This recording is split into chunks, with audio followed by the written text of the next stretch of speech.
Hey guys, কলেজলৈ additive ভিডিঅ'লৈ মই ৰজা আপোনালোকক পুনৰবাৰ স্বাগতম জনাইছোঁ। আজি এই ভিডিঅ'টোৰ জৰিয়তে আপোনালোকৰ আগত শ্বেয়াৰ কৰিম অসমৰ কেইগৰাকীমান জনপ্ৰিয় বচা কণ্ঠশিল্পী যিকেইগৰাকী কণ্ঠশিল্পী এতিয়াও আনমেৰিড অৰ্থাৎ অবিবাহিত। কোনো সেই কেইগৰাকী অবিবাহিত কণ্ঠশিল্পী আহক এই ভিডিঅ'টোৰ জৰিয়তে আমি জানো। গতিকে আপোনালোকে ভিডিঅ'টো অলপ স্কিপ নকৰাকৈ শেষলৈকে চাই থাকিব। ওণ্ডাৰ চিষ্টাৰ ৰূপাংকিতা আৰু অলংকৃতা আৰু তেওঁলোক দুয়ো একে বাই ভনী। দুয়ো সাংঘাতিকভাৱে নিজৰ কেৰিয়াৰ বনোৱাত ব্যস্ত, কিয়নো দুয়োৱে খুব সুন্দৰ গান গায়।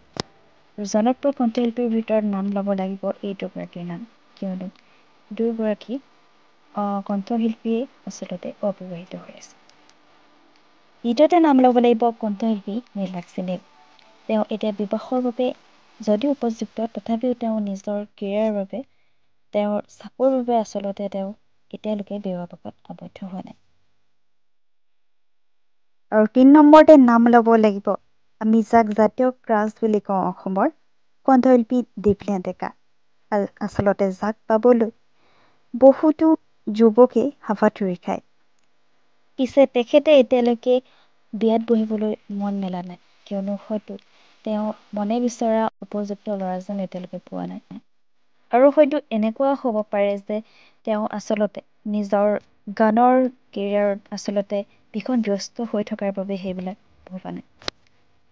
আৰু এগৰাকী কণ্ঠশিল্পী ৰিচা ভৰদ্বাজ, যাৰ কণ্ঠই সকলোকে আকৰ্ষণ কৰে আৰু তেওঁ এতিয়াও অবিবাহিত হৈ আছে। হয়তো তেওঁ মনে বিচৰা ধৰণে এতিয়াও উপযুক্ত কাৰোবাক পোৱা নাই, যাৰ বাবে তেওঁ এতিয়াও অবিবাহিত হৈ আছে। বাৰু যি কি নহওক, আজিৰ ভিডিঅ'টো আছিলে ইমানেই। মই ভিডিঅ'টো কেৱল আপোনালোকক ইনফৰ্মেশ্যন দিবৰ বাবেহে এই ভিডিঅ'টো প্ৰস্তুত কৰিলোঁ। যদি চাই ভাল পালে ভিডিঅ'টো লাইক কৰিব, কমেণ্ট কৰিব আৰু খুব বেছি শ্বেয়াৰ কৰিব। আৰু যদি এতিয়ালৈকে মোৰ চেনেলটো ছাবস্ক্ৰাইব কৰা নাই, চেনেলটো ছাবস্ক্ৰাইব কৰি দি কাষতে থকা বেল আইকনটো প্ৰেছ কৰি দিব, যাতে সকলোকে নতুন ভিডিঅ'ৰ নটিফিকেশ্যন সোনকালে পায়।